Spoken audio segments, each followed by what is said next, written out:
Everything Irie. Everything Irie. Sure. Alright, King. Yes, sir. Get on the ripper. Chocolate City. Copy? Chocolate City. Chocolate City. Yes, sir. Alright.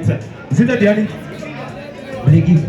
Ali? Blakey Godema. Oh, Godema. Alright, give thanks. Give man. Oh man, what do you say? Ripo. Yeah man, I like the energy. Is it that the Anaba? Atola. Kumana. Wefola. Alright, I should play the papi. Stone Ridge. Yeah man. I'm going to go tell you Stone Ridge. Come on, DJ. Ayowa. Atola. Kumana. Wefola. Ayowa. Nakafona ndoto kata. Turasa ndo zako zekushata. Ayowa, ndinakora kuchita. Wacha. Gondo mtindo mngeshupa. Baribati toni vira amarula. Atakitaka rula. Makoto mutwariendo. I want to know a capella. One has a sinore yellow. I want to machine yellow.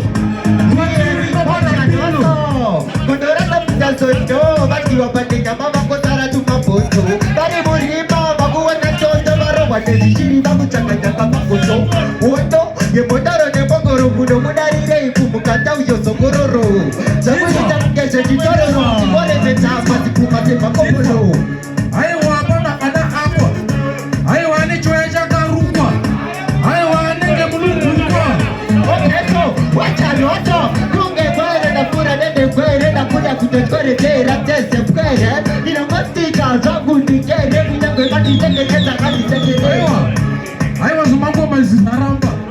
Hapo kutengogaru wanechamba. Hapo ukapika mapamba. Aiwa nini okay, so ona ibruba rinegera kasoda kuzodifetia chonga tichirupa. Ona nege musharupa pitafesi yakaumuka. Atola, Ukomana, Wefola, Chitwa. Zato pinda nina nisiku kwata. Wana mpano ya kashata. Ayo wambana urumu kwata.